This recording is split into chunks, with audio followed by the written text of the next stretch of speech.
We're going to talk about tackling the unprecedented challenges of data centers and the Power Act. We have Scott, who's with Citizens Utility Board. We have Linc, who's with Climate Reality Chicago and Illinois Clean Jobs Coalition. Welcome to our speakers. Well, thank you for having us. Pleasure to be here. In just a second, and I will start sharing our slides. And by way of quick introduction, excuse me, Linc and I are members of the Clean Jobs Coalition. Our organizations are members, and the Clean Jobs Coalition is a collection of environmental and consumer advocates and faith-based and community-based organizations. And we work mostly on legislation around our energy systems. And my screen sharing is paused. Let me fix that. So yeah, we do our best to pass laws to help the environment and protect ratepayers and all of that sort of thing. So on the topic of data centers, this has been, at least in, I guess, in our world, with utility and environment cross, has been a concern for a couple of years now. We made an attempt, our coalition made an attempt in the last legislative session to pass a lot of what Linc and I will be talking about tonight. Our lawmakers decided to kick this can down the road for reasons that I don't quite understand. And now that data centers are kind of on top of us, hyperscale data centers are on top of us, the lawmakers seem to be in a mood to pass some legislation this year, but we will see. So I'll turn it over to Linc to get us going here to kind of define what it is we're talking about. Thanks, Scott.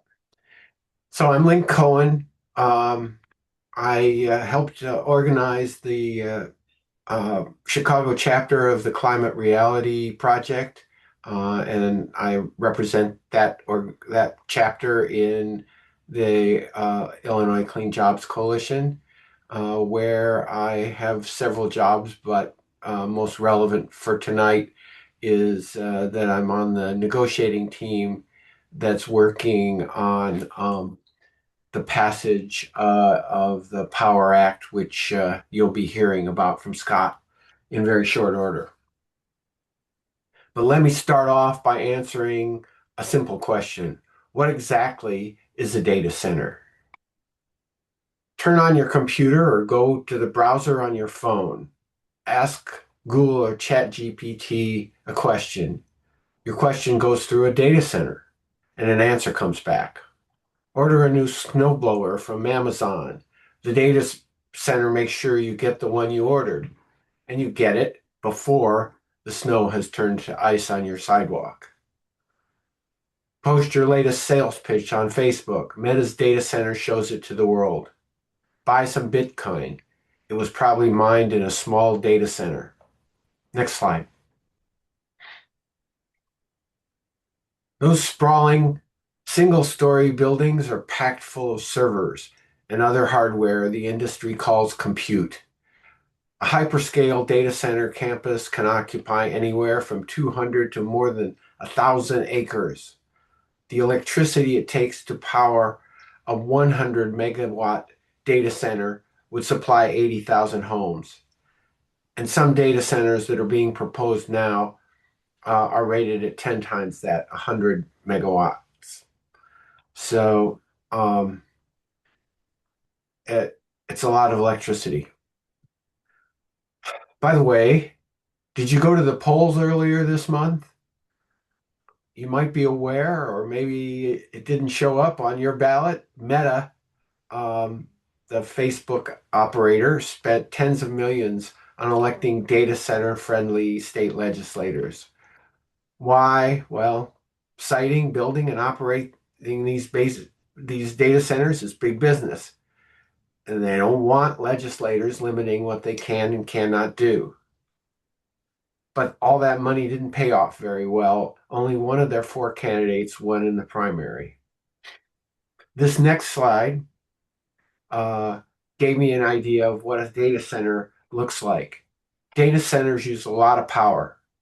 They were already using 4.4% of the nation's total electricity in 2023, consuming 176 terawatt hours of electricity. A terawatt is a trillion watts. This figure is forecast to triple by 2030 to 426 terawatt hours. To put this energy use in context, there's about the same amount of energy used to create a college term paper with ChatGPT as it takes to run a microwave oven on full power for 3 minutes. This may not sound like much, but the number of daily queries processed by just ChatGPT alone doubled over the course of 2025 to 2 billion. So you can multiply that out and the numbers start getting big. Estimates vary, but datacentermap.com lists 232 data centers already in Illinois, and CleanView says 32 more are planned. I think it's grown to more than that. This all isn't the very latest data. U.S. spending on data centers was predicted to top $425 billion in 2025. The vast majority of data center spending, about 70%, is expected to come from those few hyperscalers. Typically, hyperscale data centers house more than 5,000 servers. The best definition I can find for what is meant by a hyperscaler is it's really big, and it has the ability to get even bigger as demand for data storage and processing tasks increase. Amazon ranks as the leading hyperscaler in the world, operating 241 known data center locations across 22 countries. An additional 83 sites are under construction. And data centers take up a lot of room because they are more than just computer hardware. The operations cause a lot of heat and they need water to cool it and lots of big air conditioners. They want to run all the time, so they need backup generators in case their electrical supply is interrupted. So with that background, Scott's going to talk about some of the problems that this explosive growth in the building of data centers is causing and how the ICJC, the Illinois Clean Jobs Coalition legislation, the Power Act, would address those problems. Scott? Excellent. Thank you, Linc. And so kind of starting at the beginning of this, why now? Why are we here now? I'm sure by now everybody's aware of, whether in your own communities or reading it in the news. For Linc and it's like, I think it's the only thing in our worlds right now, our data centers, and it's the main focus of our General Assembly right now. But as you can see from this map, it's not just an Illinois thing. It's not just a Midwest thing, but Illinois is in the top 4 or 5 states in the nation that are being scouted by data centers now. And there are a few reasons for that. I think the 2 kind of primary reasons are, one, that, and this is based on some information that we've heard of, talking to some staff from the city of Aurora. They were made aware that Aurora is so attractive for data centers. One, because they have a really good fiber network and they're in fairly close proximity to the mercantile exchange. So the suburbs are hot targets for data centers right now. But also a couple of years ago, our General Assembly, our lawmakers decided that it was a good idea to hang a sign out and said that Illinois was open for data center business. And we offered public subsidies for data centers to locate here. I don't know at the time that was anybody quite understood the scale of what they were inviting. A month or so ago, Governor Pritzker did say that he would like to put a pause on those tax incentives. Unfortunately, or fortunately, I guess, depends on how you look at it, that is not enough to stop these tax incentives. So the legislature would have to act on that. But just keep in mind that, and I think it's important to point out that this map and this region here and where you all are in the northern part, I assume most of you are from in the northern part of the state. Illinois is part of two separate power grids. One down where I am in Bloomington is controlled by an entity called MISO, and you all up there on PJM's grid. And these big bubbles here are all part of that PJM grid. So just kind of keep that in mind as we go through this. Now, at the Citizens Utility Board, this is the biggest issue that we have to deal with. People call all the time, or we get asked to speak about what impact could data centers have on our utility bills. And we already have a preview of the impact that data centers are going to have on our utility bills. Especially if you're a ComEd customer, you can see the impact starting June 1st of last year. You went from paying almost $29 per megawatt day for capacity, and I'll get into that in just a second, to starting on June 1st, that went up to $269. And because the way that those capacity auctions operate, we knew last year how much ComEd customers were going to be paying this summer. So this summer, you can expect it to be a little bit worse than it was last summer. Prices are going to be a little bit higher. And this quote up here, that is not just the opinion of me or of Cub. The independent market monitor of the grid operator also observed that what we're witnessing is it's not natural load growth. We had steady load growth or fairly stagnant load growth for the last 20 years. And now we are seeing a monumental spike in that potential demand. And that is driven by hyperscale data centers. So there are two categories of cost drivers that we're concerned about primarily. We'll start with infrastructure. I think that's probably a little easier to understand. So if you take a data center the size of the one that was approved in Joliet a month or so ago, which is just under 2 gigawatts of energy that it will require, that is as much energy as the city of St. Louis uses, or for all of the homes, the residential accounts in the city of Chicago. And so you can imagine that supplying the infrastructure for a user that large requires a lot of money. And when utilities build infrastructure, transformers and poles and wires, they recover the cost of all of that infrastructure from all of their ratepayers. So the more we build, the more we cause the utilities to have to spend, the more they are going to get back from all of us. So this is one concern that we have. The other concern is kind of the physical strains on the amount of energy that we have available and our ability to get generators up and running when we need that energy the most. And that is the capacity market that I was referring to. That is what these prices correlate to.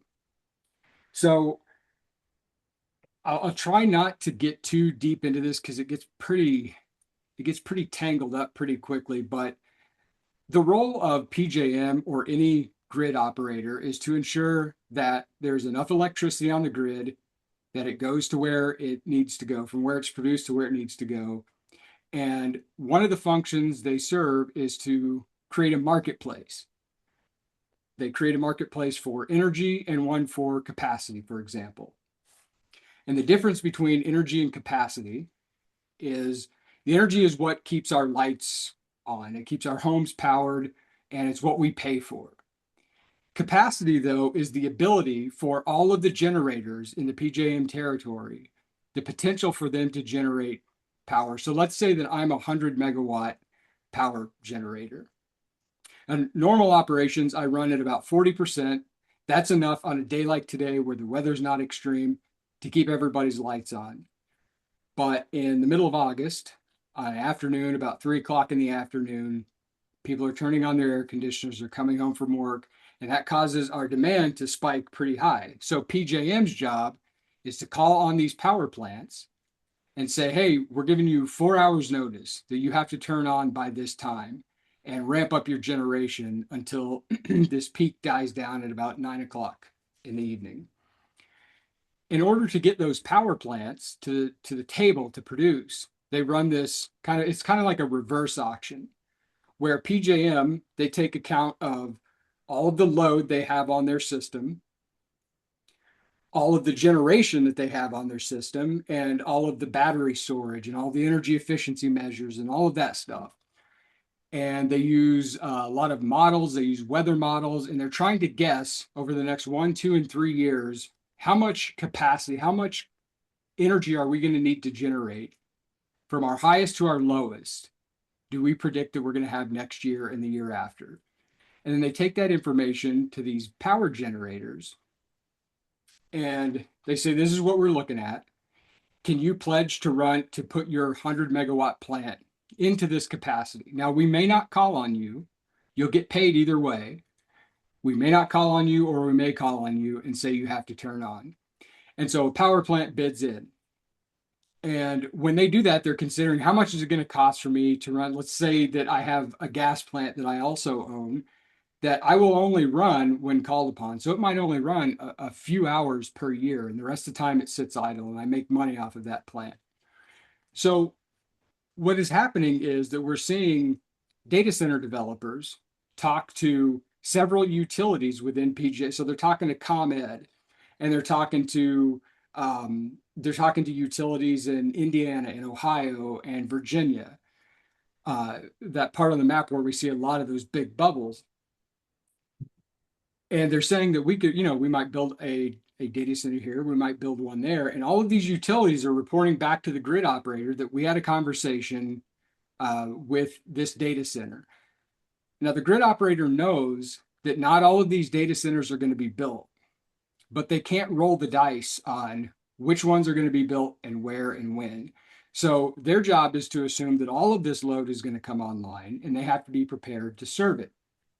So when they go to those power plant operators and they have these huge projections, the plant operators say, well, we can bid in this gas plant that we would normally only run a couple hours a year. But if we're going to have to run it more frequently and for longer periods of time, that's going to be more cost for fuel, operations and maintenance, labor, and so on. So yeah, we can turn on, but we have to prepare ourselves for that. And it's going to cost a whole lot of money. And that's why we get these huge spikes in those auctions. And that in turn affects, so the money that goes to those power plants to be on call to turn on comes from all of us ratepayers. When we get our ComEd bill and we see that supply section of the ComEd bill, part of that energy supply goes to capacity payments. And so 20-30% of our bills normally, this number obviously could increase as that capacity, as those supply margins get squeezed tighter and tighter. It could become more of our energy bill, more of our electric bill could be because of that, of paying that capacity. So this could go up to 30 or 40%. So that's sort of the first order concern. I think that was the first order concern in Illinois as our state agencies are kind of struggling with how do we meet our energy demands. The entire grid, both the PJM grid and down here where I am with the MISO grid, there are constraints on how much power we have because we have coal and gas plants shutting down as they age out. And we have renewable energy kind of struggling to get interconnected to the grid. So we're losing some power. And I think you can see what kind of situation we're headed toward when we have city-sized loads kind of promising to come all over the state and within the same grid. So it causes a little bit of panic. But that is not, by far not the only problem that we're hearing from communities about, and not the only problems that we're aware of. We know that at the local level, air pollution, light pollution, noise pollution are a huge concern for people who live next to existing data centers. People are all over the state. I don't know how many dozens of communities I've talked to now. Everybody is concerned about water use. And then I think for many of us, the law that we passed in 2021, the Climate and Equitable Jobs Act, or CEJA, we were finally able to set some emissions goals, emission reduction benchmarks in the state. And we're at threat now of being able to shut down. We want to start with the oldest, dirtiest coal and gas plants first, and the ones located in environmental justice communities, shutting those down in 2030. Well, now we're kind of under threat of having to push those deadlines back or remove them altogether because, like I said, we were sort of having problems reaching our goals without the threat of all this data center load. And now it's looking pretty grim unless we do something about it. On the water side, I think one of the biggest misconceptions that I've heard from some of the early data center developers was I think they were under the impression that the Midwest, and especially the Great Lakes states, had an infinite supply of water. And in fact, we had so much abundant, we were so abundant with water that we didn't even need any laws to protect our water usage. And I think that's part of what has tempted a lot of these data centers here, because it takes a lot of water to cool these plants. Most of that water is used to keep those, to cool the chips. But like I said, we don't have any current or any modern water usage or reporting on the books in Illinois. And what we hear a lot, we have to deal a lot with kind of the claims that data centers make in communities. And one of the things they say is we don't use much water. The problem is, though, is we don't have any way of knowing that. And we don't have anybody that they can report to show how much water they're going to use. And we don't have any kind of central way of tracking and permitting that.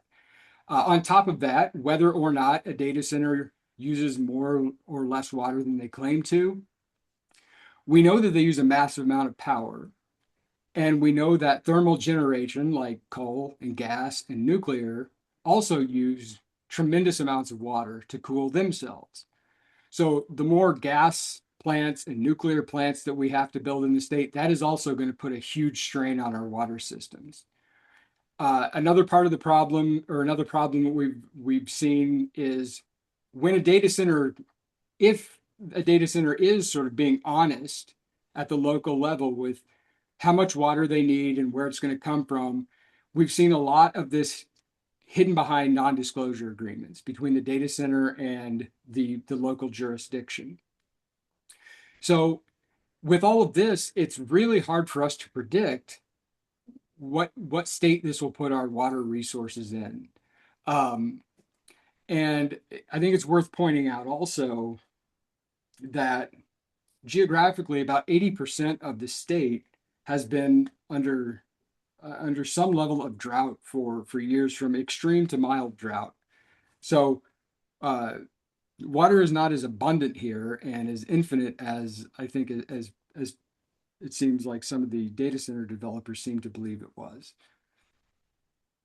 So when the Clean Jobs Coalition, like I said, we started working on this a couple of years ago, we saw these categories or we saw these problems fall into one of three categories.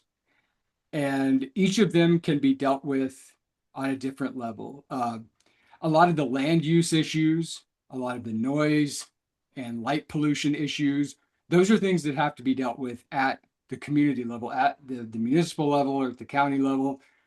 The utility concerns that we have, that is only something that can be dealt with at the state or the federal level. And for the most part, kind of setting up those more rigid protections for water, that is something that needs to be dealt with at the state level too. So that's how we categorize this.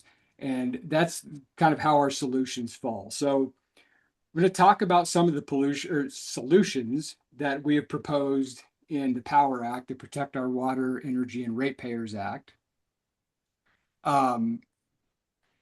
Starting with power. So if you recall, the first cost driver that I'd mentioned was the cost of the infrastructure to hook a data center up to the utilities grid. What we propose is that the utilities put forth data center or hyperscale data center tariffs. So that's any data center that's over 50 megawatts. The utility will create a new tariff. And I don't mean tariff as in like an import tax. In the utility world, a tariff are the rules of the road. So we have residential customer classes and commercial and industrial. And for each of those, the utility has filed with the Illinois Commerce Commission. These are all of the rules when you become a customer, a residential customer of ComEd. This is how our costs are allocated. This is how we recover costs for certain energy charges, distribution charges. All of that is described. So what we want to do is take hyperscale data centers and put them in their own cost category or their own tariff category. So that if we have a situation where a gigawatt data center comes to ComEd, they sign their agreement. The way that it works now is that ComEd requires them to put down a deposit that covers a small percentage of the overall cost that they will have to spend on infrastructure. So something the size of Joliet, let's say that that's going to cost $70 million for the utility to build that infrastructure. The deposit would be something along the lines of $10 million. If for whatever reason, all of that load doesn't show up, if the bubble bursts and that data center goes away, but the utility has already spent $35 million, they're going to recover that from all of their other ratepayers. They're going to recover that from you and the small businesses. But if we put them in their own tariff and we say that the costs incurred by this tariff class can only be recovered from in this class, then that provides us some relief that we know that they're not going to come after us to recover all of these infrastructure costs. The next two, these bullet points, they get at that other problem, the energy and capacity problem that we talked about. So Linc mentioned that kind of one of the priorities of a data center is to be able to run around the clock. They want uninterruptible service. They also want to be kind of first to get connected. So they want to Amazon wants to get connected ahead of all of its competitors because every hyperscaler thinks that they are going to be the one that survives the bubble burst. And in order to do that, they have to get interconnected first. So we want to exploit what is most important to data centers and get them to add something to the state rather than just extracting. So we're saying that if you want that firm, uninterruptible service, you have to bring your own new clean energy and capacity. So if a data center is going to locate here and they say that we will bring or cause to be built 80% of the capacity needs and our energy needs, and it has to be new and it has to be clean. And in this instance, clean means wind, solar, and battery. If they're only bringing 80%, they're guaranteed that 80% of their load will be served. So if we get in a situation where we have to curtail or like a rolling blackout situation, that data center is only guaranteed 80% of its load to be served. So it could be curtailed for up to 20%. For any data centers who want to kind of jump to the head of that, what could be a very long interconnection queue, could take years to get interconnected, say to ComEd's grid. The more you bring with you, the further in line you get to cut in front of everybody else. So you get kind of a leg up on your competition there. We also want to disincentivize, because we have a situation where a data center, they want to run nonstop. Things happen, power lines get blown down, tornadoes, whatever. Data centers bring their own backup generation, and typically those are diesel generators, and they're gigantic diesel generators, look like miniature nuclear plants almost. It's not unheard of for if you have a 100 megawatt data center for them to bring 200 megawatts of backup generation for redundancy.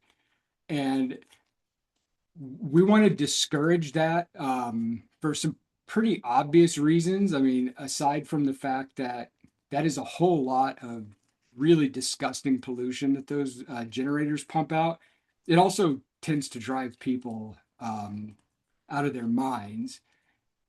And oh, jumped a little too far, a little too ahead, but I will talk about that in just a second.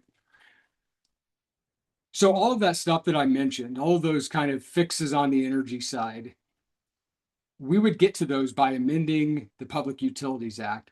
But we have a whole lot of utilities in this state that are not regulated. The municipal and co-op utilities like Naperville, this is kind of a map here of all of the co-op territory that is covered in the state. So we have well over 1 million people who are served by these unregulated utilities. And so none of the stuff I just talked about would apply to them.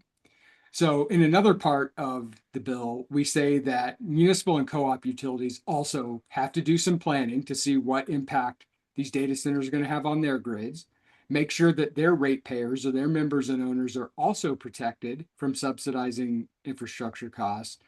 And they also have to put together a plan, either the utility or the data center have to put together a plan that shows how they are also going to meet their energy and capacity needs with 100% clean energy within 5 years. On the community side, one of the laws in the last legislative session, we did manage to pass a bill. Everything having to do with data centers got cut out of that bill, except for there was a provision in there that said that data centers could run no more than 24 hours. That created a gigantic loophole. And if anybody here is from Aurora, or if you know somebody from Aurora, especially if they live next to the giant Cyrus One data center there, they can tell you how miserable it is to live next to a data center that has been running diesel generators for 3 or 4 days straight. Like I said, the pollution and the noise have driven people out of their minds. So we want to close that loophole and make sure that backup generators can only run in cases of true emergencies, life-threatening emergencies, and they cannot run for 24 hours at a time. For any data center that proposes a site within 3 miles of an environmental justice community, they're going to have to demonstrate to the state, the Illinois EPA, that their operation will not add to the pollution burden of that environmental justice community. So an environmental justice community is environmental justice because of the amount of pollution and damage that has already been done there. And we definitely don't want to add to that. All data centers are going to be required to sign community benefits agreements, either with the city itself or with a community-based organization or a nonprofit. And we do see some form of community benefits agreements with some of the data centers that have already been permitted in the state, but we don't know the details of those because, again, they're hidden behind non-disclosure agreements, and they're made with usually like economic development entities that can't be FOIA'd, so there's really no telling what those benefits actually are. So what we propose is no NDAs at all, and community benefits agreements are not, well, they're negotiable, but you have to have one in place. We also propose to start a public benefits and affordability fund. So some of the money, or so it'll be from anywhere from $1 to $20 million per year, depending on the size of the data center. And then we will use that money. It'll be held by the state of Illinois, and it will be used to support low income people. So with our LIHEAP, our low income home energy assistance program, help with weatherization and energy efficiency measures, and also for pollution mitigation, air monitoring, things like that for environmental justice communities. And finally, on water, I won't read through all of this, but the idea is essentially to, for the first time ever, we want the Illinois Environmental Protection Agency to issue a permit. So if you propose to site a data center on, like where I am, we have a single source of drinking water. It's from an aquifer. We want to know before that data center starts building and tapping into that aquifer for their cooling, what impact is that going to have on the aquifer? Right now, we can only guess at that. So what we're requiring is that the data center disclose how much water they're going to use. They give that information to the State Water Survey. The State Water Survey tries to figure what are the impacts of this going to be on the sources of water. Are they going to discharge into other bodies of water? If they are using bodies of water as heat sinks, what if impact is that going to have on evaporation? We need to know all of these things. And before a data center, even if it's been permitted at the county or the municipal level, if the Illinois Environmental Protection Agency says that this will have too many detrimental effects on our water sources, you can't build this data center here. That's what we're going for. We also want a place for people to see the amount of water that data centers are using. And we want to ensure that their cooling technology is the most efficient possible. So all of the data centers tell us that closed loop cooling as of right now is kind of the best available cooling technology. So we want to say that whatever the most efficient cooling technology is out there, you have to use at least that. So we're not going to be prescriptive about it because closed loop cooling might not be the most efficient in 5 or 10 years. So we want to make sure that we're always operating on the most efficient technology. And I believe that is it. Of course, we have a lobby day. If anybody is interested, we can put the link in the chat, but we're trying to get 1,000 people down to the Capitol on Saturday, May 30th, for the Climate Action Lobby Day. And I will put my email address and a link to this lobby day in the chat, and happy to take questions. Great. Well, thanks for that presentation.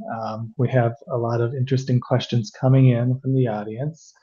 So as I recap the questions that we have so far, folks feel free to add more questions in the Zoom chat, and we'll try to get to all of them time permitting. So the first audience question is, going back to a comment earlier about drinking water or cooling data center uses competing maybe with drinking water usage in some way. The audience member was asking, why is there a reason that cooling would need to involve potable water in some way? I think, Linc, please. yeah, I think that's pretty simple. I mean, if you move in and build a data center in a community, who's got the pumps and the pipes and the infrastructure to get a lot of water to you at any moment? And that's a water purifying plant. It's all there. And I think it's a lot harder for them to use dirtier water. Some of the plants are cleaning their water and reusing it, and that's the closed loop. But right now, one analyst has estimated that around 57% of data centers' direct water use is from potable water. So that's the easiest, cheapest way to do it, but certainly not the best. Yeah, Well, thanks for that. Yeah, Go ahead, please.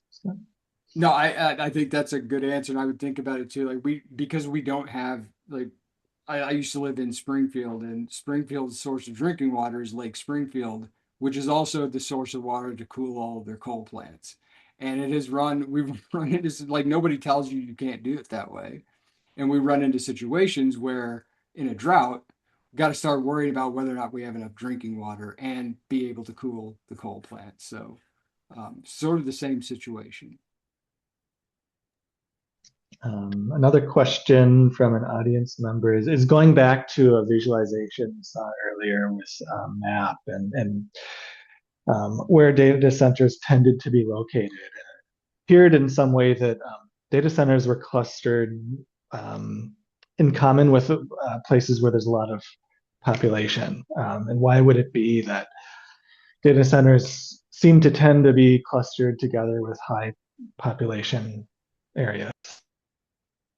I think it's a similar answer. That's where the workforce is, with the skilled labor, and it's people who are skilled in running these things.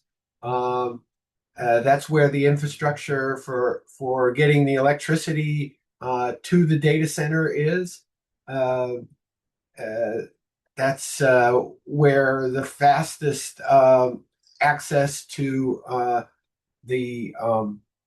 the internet is.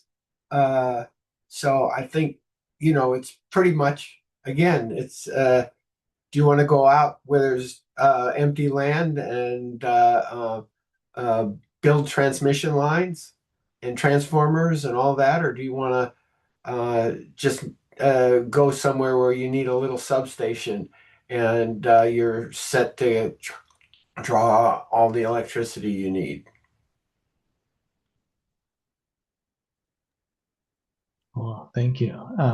The next question was about bring data center owners who bring their own power, who are mandated to bring their own power. And the question is, would incentivizing data centers to bring your own clean energy in some way invite more community pushback than is present right now?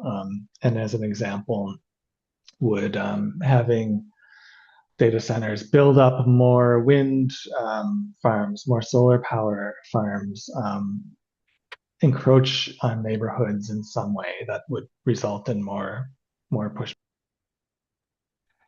Yeah, that's a great question, Amber, and the short answer is yes. That is uh, where I live, even in McLean County. On the night that our county board voted to like tighten up our zoning for data centers, they also approved a permit for another solar farm, and that caused a lot of consternation here in town. Um, but I think that as difficult as that would be, and as many acres as that would take, it is physically possible to do that. It probably would not be welcome, but the alternative, I suppose, is to build a bunch of gas plants. And so the other thing to point out too is that um, what counts as being credited for new clean energy for the data center doesn't mean it has to be like co-located. It can be anywhere in the footprint of like the PJM territory, for example. Um, Yeah. and the question of, is it even possible to get 80% of their needs from electricity? It is possible. It would not be cheap, and it would be fairly difficult. You would have to have battery storage because you're right. When the sun isn't shining and the wind isn't blowing, the power has to come from somewhere. But the way that we figure it is like, we're in a position in Illinois where we don't want any more gas plants.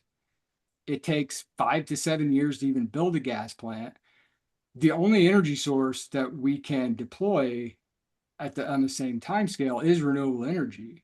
So it's sort of like it's like that's the data center's problem to sort out. They don't have to come here. So that would be my, yeah.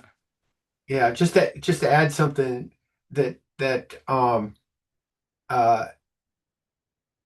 yes, the sun doesn't always shine and the wind doesn't always blow, but the most efficient, the cheapest, and the most actually reliable source of energy is renewable energy connected to batteries.